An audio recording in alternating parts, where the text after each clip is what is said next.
नमस्कार, मैं हूं हरिशंकर व्यास। बिहार विधानसभा चुनाव 2015 में आपका स्वागत है।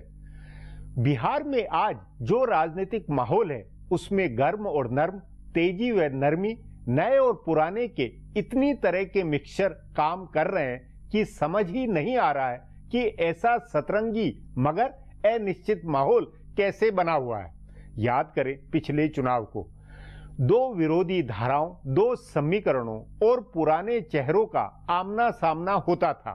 नीतीश कुमार अकेले एक छत्र थे, वे सुशासन की धारा के प्रतिनिधि थे, तो जातीय समीकरण का भी दो टूक आमना सामना था।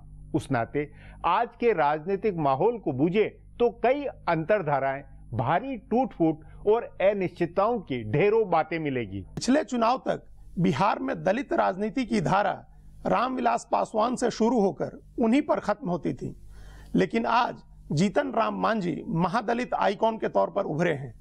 ऐसे ही यादव राजनीति में लालू प्रसाद को पप्पू यादव चुनौती दे रहे हैं। इनकी वजह से बिहार की राजनीति बदल रही है। इस पर चर्चा के लिए बिहार की खोज खबर रखने वाले वरिष्ठ पत्रकार अवधेश कुमार हमारे साथ हैं। अवधेश जी, बिहार में पिछला 4 चुनाव, 2000 का चुनाव, 2005 में 2 चुनाव हुए वो, और 2010 का चुनाव, ये चारों विधानसभा के चुनाव में लगभग आमने सामने का मुकाबला था। एनडीए था जिसमें बीजेपी जेडीयू थे, और दूसरी तरफ लालू प्रसाद यादव का होता था जिसमें कभी कांग्रेस रही, कभी रामविलास पासवान रहे। तो एकदम आमने सामने का चुनाव होता था। इस बार ऐसा नहीं लग रहा है। इस बार काफी बिखरा हुआ है। नीतीश कुमार अलग हो गए बीजेपी से, जेडीयू आरजेडी का तालमेल होगा या नहीं होगा, ये स्थिति है। तो आपको क्या लगता है कि ऐसा किस वजह से हुआ है और इससे क्या असर होगा बिहार के चुनाव पर?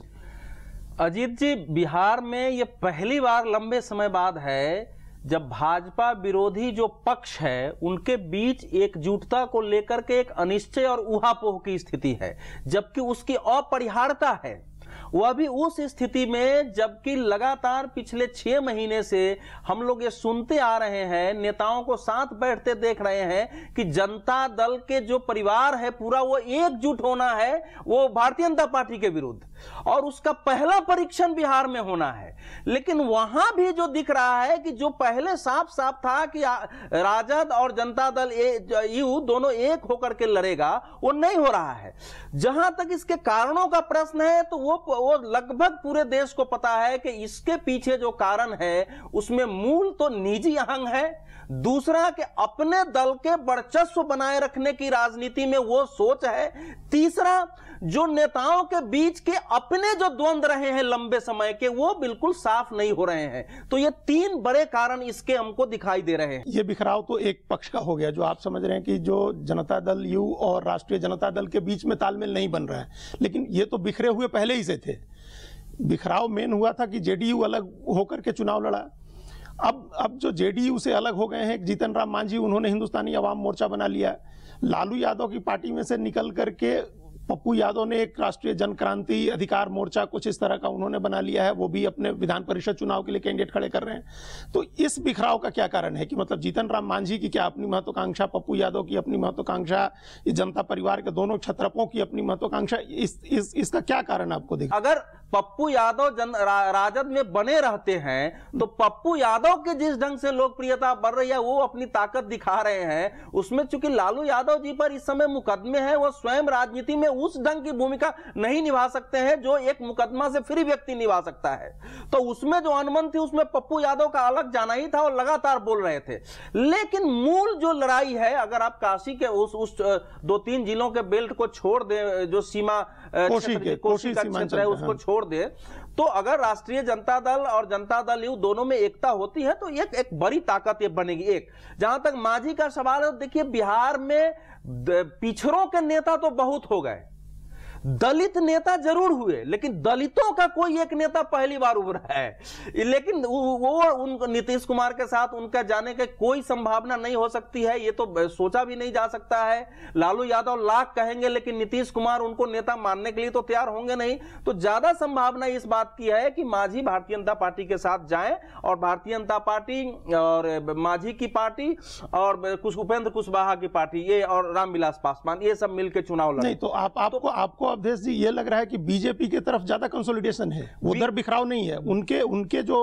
उनके साथ जो लोग हैं उन सारे नेताओं की भी अलग महत्वाकांक्षा है। जीतन राम मांझी अगर मुख्यमंत्री बनने की महत्वाकांक्षा रखते हैं तो वो बीजेपी के साथ होंगे, तब भी उनके साथ है। रामविलास पासवान हमेशा ये महत्वाकांक्षा रखते हैं कि वो मुख्यमंत्री बने।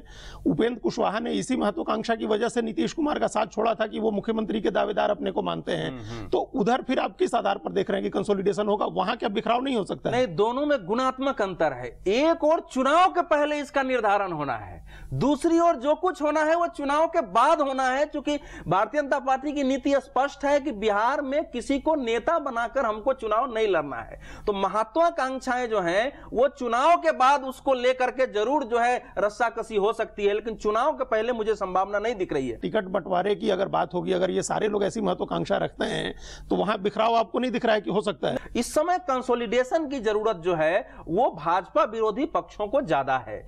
बीजेपी के साथ मांझी इसलिए जाना चाहते हैं कि वहां उनके लिए अनुकूलता ज्यादा है, तो वो अपने कारण से जा रहे हैं। यहां प्रतिकूलता ज्यादा है उनके लिए, यहां से वो अपमानित हुए, इसलिए उनके लिए वो स्वाभाविक जगह है। इसलिए मुझे अगर दोनों पक्षों में आप मेरे से पूछते हैं तो आज की स्थिति में, हो सकता है सप्ताह भर बाद इधर कोई, आज की स्थिति में अगर मैं कहता हूं तो भाजपा के पक्ष में उनके जो घटक हैं उनका सुदृढ़ीकरण ज्यादा है। दूसरी ओर इस समय मानसिक और व्यवहारिक बिखराव ज्यादा दिख रहा है। अच्छा, आप इस बात को कितना संभव मानते हैं कि चुनाव आते आते एकदम फिर आमने सामने की लड़ाई बने कि राजद जदयू का विलय हो जाए, कांग्रेस भी उसके साथ आ जाए, लेफ्ट के लिए भी कुछ सीटें छोड़े ये लोग, और दूसरी तरफ 4 पार्टियों को लेकर के बीजेपी का भी गठबंधन हो जाए? इस बात की कितनी संभावना देखते हैं? गठबंधन तो मुझे संभावना उसकी दिखाई दे रही है, क्योंकि नीतीश कुमार के लिए भी अपने राजनीतिक अस्तित्व का प्रश्न है, लालू यादव के लिए भी राजनीतिक अस्तित्व का प्रश्न है, और वो तभी हो सकता है जबकि ये दोनों मिलकर लड़ें और कांग्रेस को भी साथ लाए। बातचीत यहीं समाप्त करेंगे। प्रोग्राम में आने के लिए बहुत बहुत धन्यवाद।